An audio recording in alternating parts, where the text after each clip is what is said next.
So pit, oh yeah, Yinzer crazy. And welcome back in to a Yinzer Crazy special.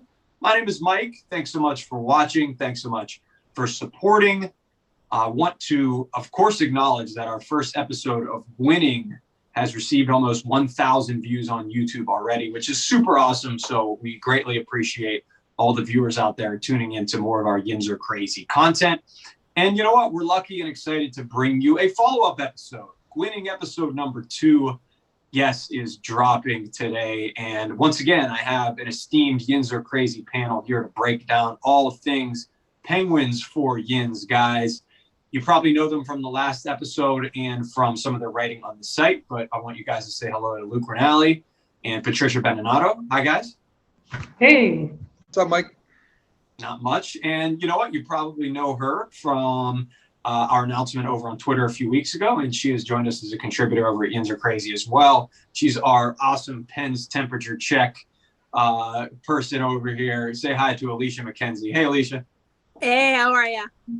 Great. It's good to have you guys, and I want to jump right into it because there's no time to waste. We already are obviously off to Nassau Coliseum, Game 3, Pens Islanders, and the Penguins, of course, have to be feeling pretty good about themselves right now, tied 1-1 in the series, because you certainly would feel a lot crappier if you ended up losing the contest the other day, of course. And you know, it was important, obviously, for them to nod this series and not go down 0-2 at home.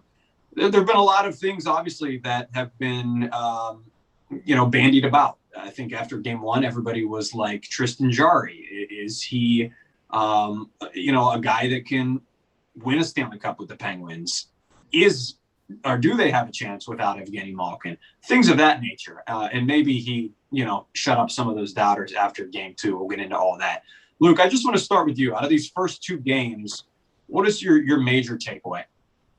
I want to go back to what Patricia said in the first episode that we did, where she alluded to the Islanders being a young team. And I think that's our biggest problem right now is we look great in the first period. And I think we're doing great things early in the game. But as soon as the game starts to drag on, you can see some of our superstars start to get sluggish a little bit out there.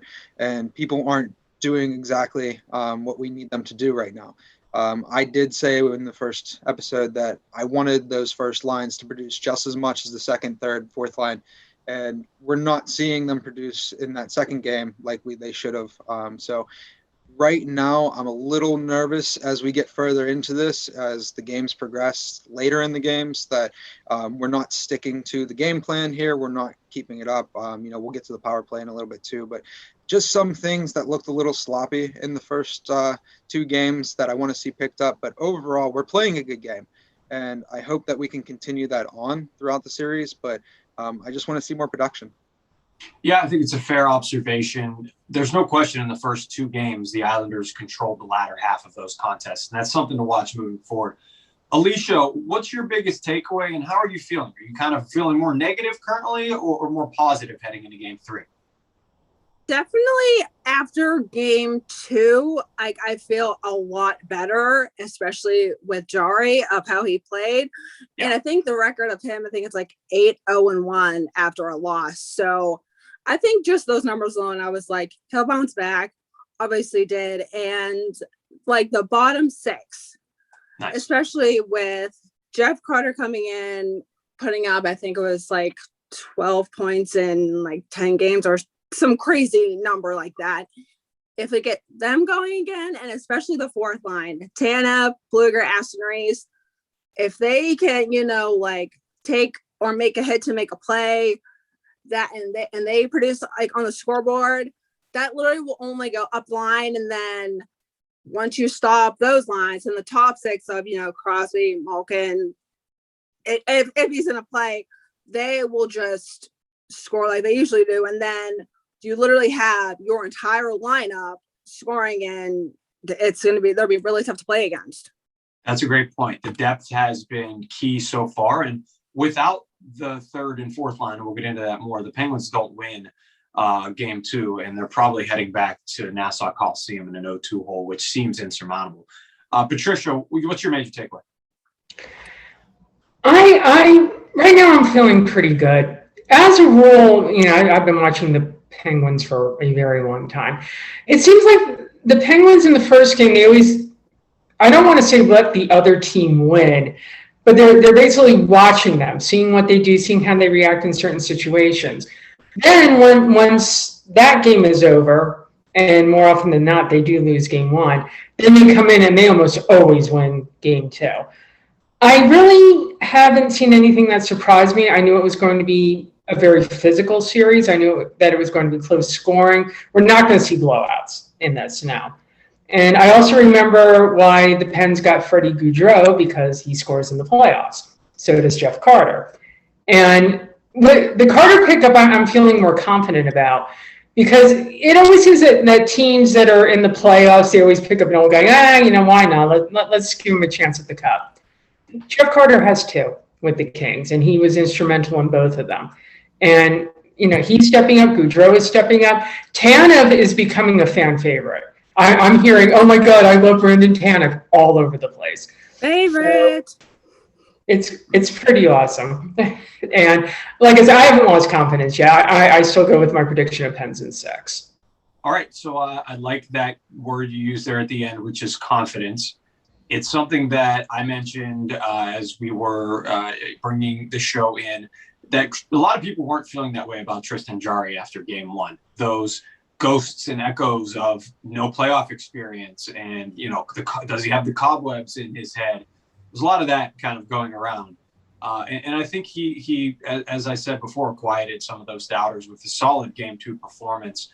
I want one sentence from you guys in a number here, and I'll go backwards. I'll start with Patricia. Scale of 1 to 10, a number and why. Can Tristan Jarry win a Stanley Cup? What's your confidence meter on a scale of 1 to 10 in his ability to do that? 7. This is something that I noted in the last show. His confidence has visibly grown throughout the season. He thinks he can do it. And that's the most important. It doesn't matter what we think. He thinks he can win a Stanley Cup. Alicia, what do you think? Scale of 1 to 10. I would say an 8, because when he was playing in the OHL and the championship, had an outstanding game, had an outstanding season. So I think if we can channel that confidence going into the rest of this first round and hopefully till a cup final and hopefully win a cup, then I feel like we can actually do it and win the cup. So if he just channels that energy the entire series and the rest of the playoffs, there's no stopping him. Once he's on, he's on. There's no stopping him. Yeah, Luke. I'm going to go with Alicia here, and I'm going to go with an 8. And I'm simply going to leave it at the performance from last night. He just made so many saves that were pivotal in that game that, it was a 2-1 contest. And you can see that, his glove hand was shaky in the first game, but right now he's playing at peak performance. And if he can stay there, I have high confidence. Yeah, I think there's no question that the Pens would have felt doomed today if he comes out in game 2 and has another poor performance and they lose that game. I think a lot of us are sitting here feeling very differently about the potential outcome of this series and moving forward in the postseason.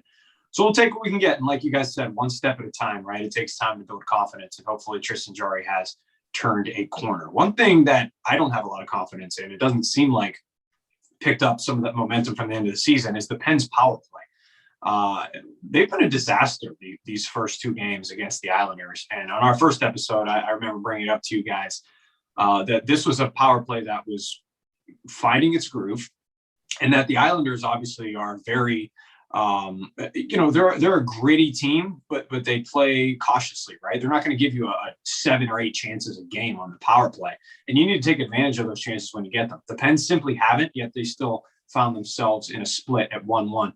Luke, what the heck is going on with this power play? Can it be solved? And is it something that's going to haunt them?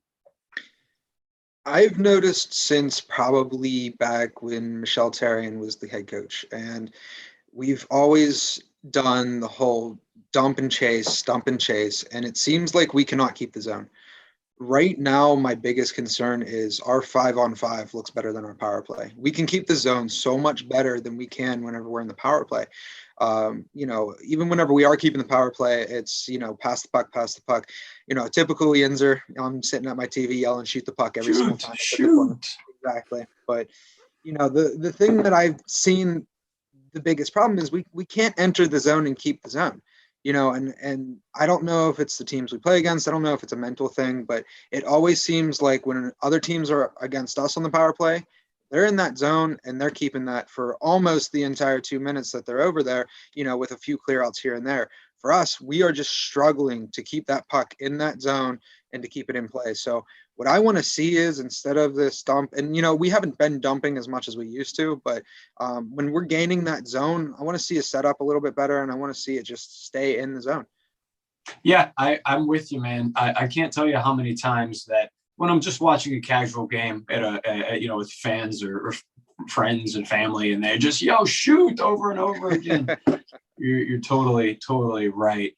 Alicia, if the Penguins don't figure out their power play soon, could they be in trouble? I feel like they might be, and like you said, just trying to keep the puck in the zone. It seems like teams they're getting it out, and we're constantly trying to get it back in the zone. And I don't know if anyone else is seeing this, but it seems even in 5-on-5 as well, when they have a perfect opportunity to shoot or it's a wide open net, I get you want to make the perfect play, but sometimes you have to take that shot and be a little selfish. Is that wrong? No, it's a great point. And it happened yesterday too. It was Gaudreau who had a 2-on-1. I know he had that great goal in game 1, but yesterday he had a 2-on-1 opportunity, tried to pass the puck instead of shooting, had a clear window, and it did not work. That would have been that third goal for the Pens that really put the icing on the cake. So I'm with you. The insurance goal. You're exactly right. Patricia, what, from your vantage point, is it as simple as shoot the damn puck, or is it at this point, hey, it's only been 2 games, relax, it'll come around? Well, I like to say here that nobody has scored a power play goal in this series. Both teams are 0-for. And if you listen to the announcers, and unfortunately I do, they continuously remind us that the Islanders have the sixth best penalty killing game in the NHL. And considering how physical this series has been, I'm surprised there hasn't been more penalties. They're so I can't believe they didn't call that.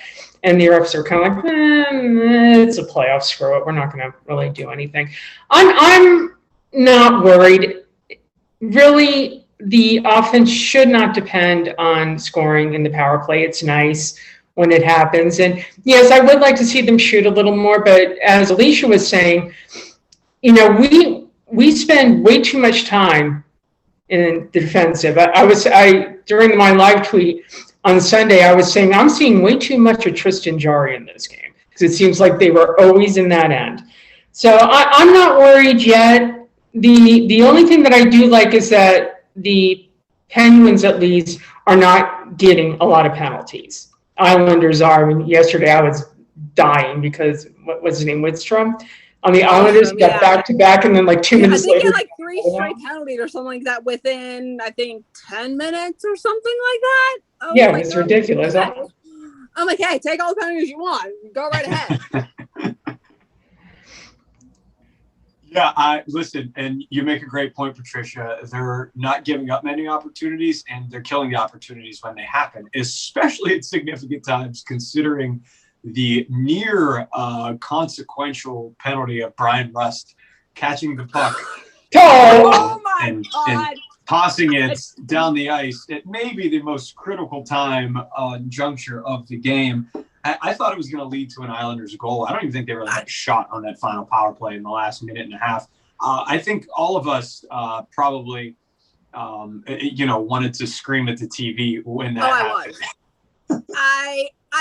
I literally was like, Brian, what are you thinking? This is not baseball. This is hockey.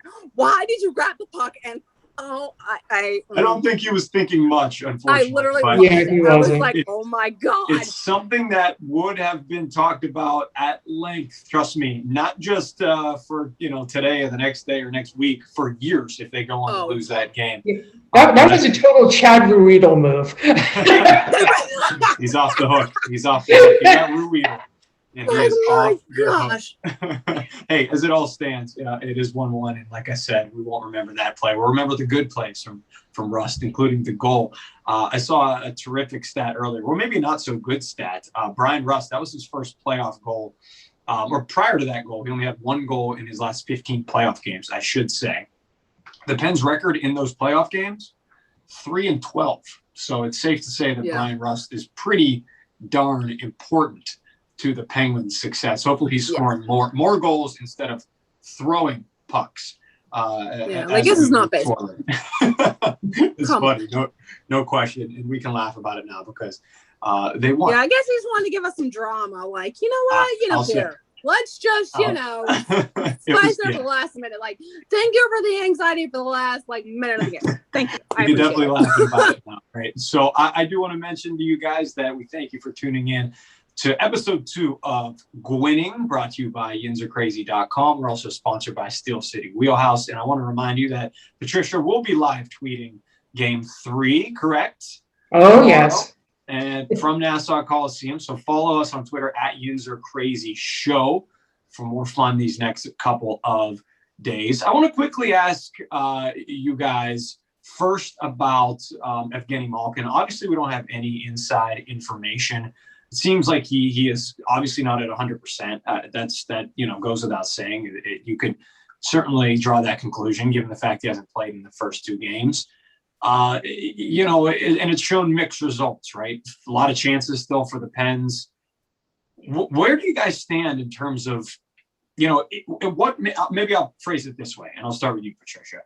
At what percentage do you think Evgeny Malkin has to be at for Mike Sullivan to say, okay, you're in the lineup? If he's 60% now, is that number maybe like 75 or 80%, or do you risk it and wait till he gets closer to 100? I was actually thinking about this, and I know he's practicing. I believe he's practicing with contact, which is a good thing. At this point, I think Mike Sullivan is kind of holding back, saying, if we don't need him yet, let's not take the chance, because if you want to go deep, you got to have Gino. No two ways about it. And I think if the Pens continue to win, and as they have, I very seriously doubt you're going to see him in this series. However, if it's like if the Pens drop behind, suddenly Gino's going to be feeling a lot better, and he'll be back in the lineup. So. Interesting. I wonder if we'll see if that comes to fruition if they lose Game 3. Alicia, do you have any idea where Gino is at, and do you feel the same way with Patricia that they don't need to rush him back or aren't rushing him back because they're still in it? I completely agree with her. Like, if we can play how we played last night in Nassau Coliseum, where, the Islanders fans are they're crazy. So they need to focus on what they need to do. And if that's without Gino, and we can get say a 2-1 win, because and like you said, we're not going to have not going to be a 5-6 game or an 8-7 game. It's going to be 2-1, mostly defense. And if we win, hey, take your time, Gino. Make sure, get closer to 100%. And let's say when we get back home, maybe he plays in Game 5, and let's say he's at say 85, 90%. That I feel like that would be our best case scenario. I like it. I think it makes a lot of sense. Luke, chime in. I'm going to piss a lot of people off with this one, but I kind of don't give a shit where Malkin is right now. I've seen it time and time again in the playoffs. It depends on which Malkin wants to show up. And if it's the Malkin that's going to take stupid penalties and the Malkin that isn't going to produce the things that he needs to produce, then I say keep him on the bench until, we're absolutely struggling and it's a last-ditch effort. I think the lines are clicking right now. I hate changing up lineups whenever the playoffs come around because it changes the dynamic of everything, especially whenever you have someone like Malkin who is such a dynamic person and someone that takes the puck and does so many great things with it, but he can also do some horrible things with it. So as we stand right now against the Islanders, maybe later in the game, maybe if we're up in the series, 3-1 at some point, or, maybe if we're down, hopefully knock on wood or not, but I don't want to see Malkin back until it's either desperation or we're in the position where it doesn't matter as much, because as I see it right now in a close contest like this, I just don't want to see Malkin come back taking bad penalties or not playing up to par, and then we see the bad instead of the good. Wow, I'll consider it a hot take. I've been doing a few from this seat here, and I'm not going to say that you're implying that Coach Sullivan thinks he's close to 100% and still holding him out because he's thinking the same way. Let's not get it twisted. This is still a health issue. He's Evgeny Malkin at the end of the day. If he's 100% healthy, he's going to be in the lineup. But I think you might be onto something in that if he is 85, 90%, maybe there is a little part of Mike Sullivan that says, let's first try this without him and buy some more time for him to get back to 100 before we throw him back into the fire there. Very interesting stuff. All right, I'm going to get your guys' predictions for the rest of the series. But first, there's one more topic that I want to hit on. Something that today led me to write what I will call a crazy article, but it's in the name. It's literally on the hat here. So I think I'm justified in doing that. I have coined the Penguins' fourth line, which you guys mentioned. Alicia did a great job talking about it. The BART line, B-A-R-T. We had the HBK line here for many years, but now it is Bluger, Aston Reese, and Tanev. And it doesn't roll off the tongue like HBK, but I think it fits with Barty on and Barty hard. And I think it has a chance to potentially catch on if you catch my drift as the new nickname for this fourth line. Anyway, what I was getting at is that obviously HBK was pivotal towards the Pens Cup success run in 2016, 2017. If this fourth line continues to play the way they are, we need to remember them as something specific other than the Penguins' good fourth line. Luke, I'll start with you. I know you wanted to touch on this a lot, and you love the way Brandon Tanev is playing right now, right? Even if you don't love Bart line. It's growing on me ever so shortly, but right now Tanev is beyond impressive to me. He's bringing that fire, he's bringing that passion.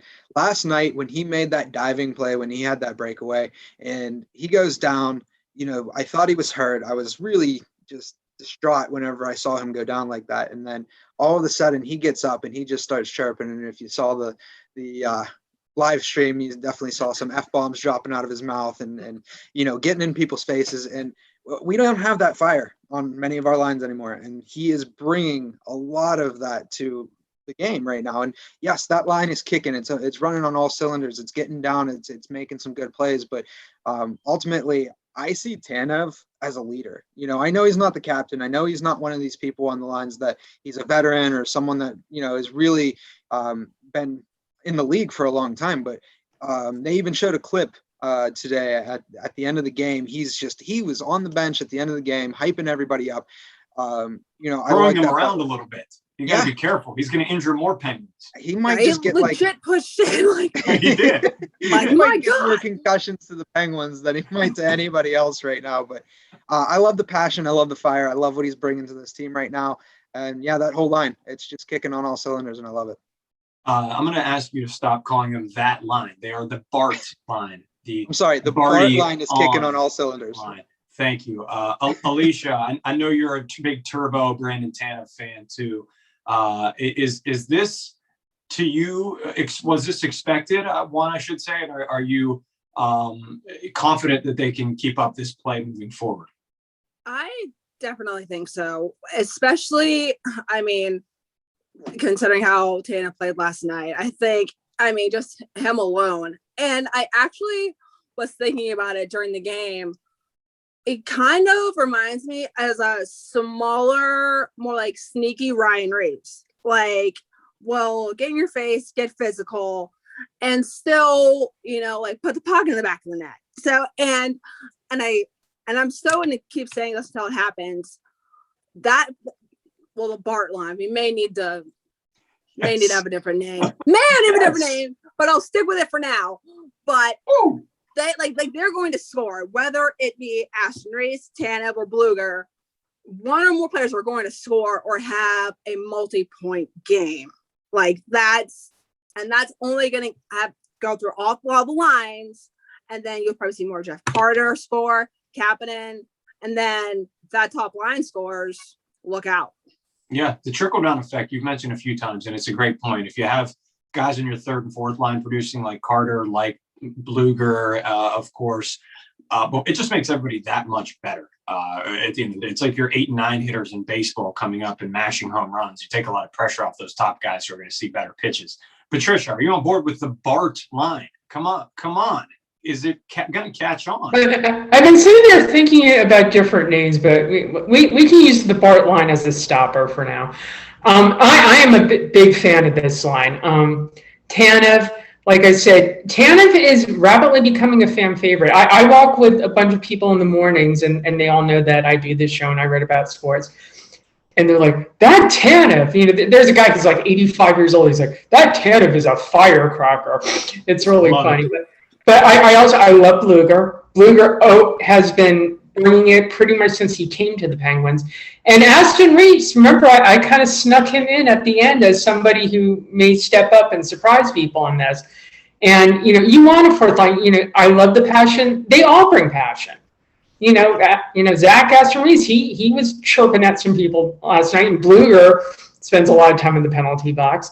So, yeah, I think that they are bringing them up. And maybe for the older guy, like Crosby and Gino, it's like, yeah, I remember when we were young and, we went out there and, we were just having fun. And it needs to be fun. At the end of the day, this is a game.